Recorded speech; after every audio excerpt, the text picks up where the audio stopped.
Hey, it's one thing I wanted to touch base on with had this epiphany with the air gun build. Instead of see my little lines, this line is where the abutment faces for the shot tube, and this line back here is toward the piston. I had this epiphany.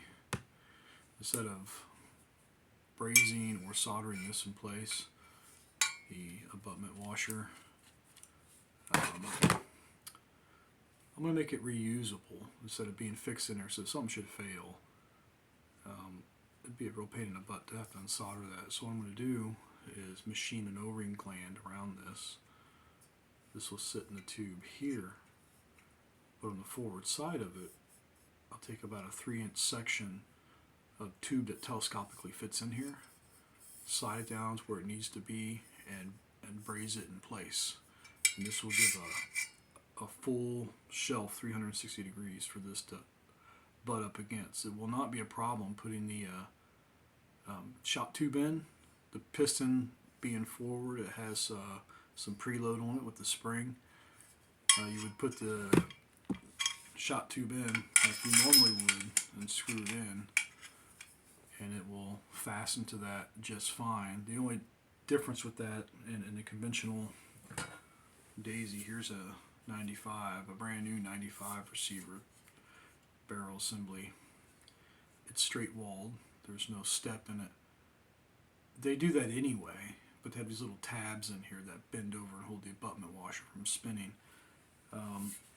The abutment washer is not going to go anywhere with that piston forward, and then you put the shot tube in, it's going to stay securely in place. The only time it would potentially move, the O-ring is going to cause friction, so it shouldn't, is when the shot tube's out, and then say you cock the gun and the shot tube's not in it, pulling the system together.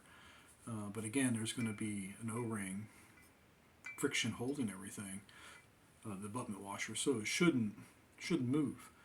So I'm going to go that route, get a piece of tube, fits in here, braze it up in there, and that piston slamming is the same as with these old Daisies. This one's straight walled, and if you look on the inside, you'll see that there's a piece of rolled tube right here. It's got that electro friction welding stuff holding it in place, and that should be sufficient, and that would allow me to take this abutment out of the gun to replace an O-ring and things like that. One of the mods I did to an old Red Ryder that I had auctioned off on a forum, gave it away to a winner a couple of years ago. It's my daughter's pink Ryder. You'll see this step in the rolled tube. This step actually holds the abutment washer in place. It's all tied together, and that step acts as a shelf for this direction. So as that piston slams, you're not going to squeeze that abutment washer through the smaller tube, no matter how many times you do it. This is actually a pretty thick wall tube, thicker than what's on the old Daisies, but that stays securely in place. So I'm going to do that approach. Be a lot simpler than welding that abutment washer in place, because if it should fail, something should go wrong, I think I'd probably have to remake that tube, and it's not something I want to do. So I'll just make it rebuildable, like these are the old Daisies with the straight wall with that tube in there. It should work, because the same thing, the abutment washer has to go out this way for disassembly. It will do that on the new tube as well. Go out toward the breech end.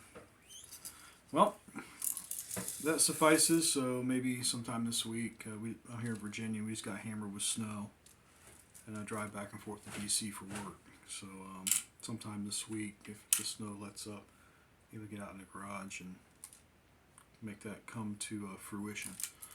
Adios.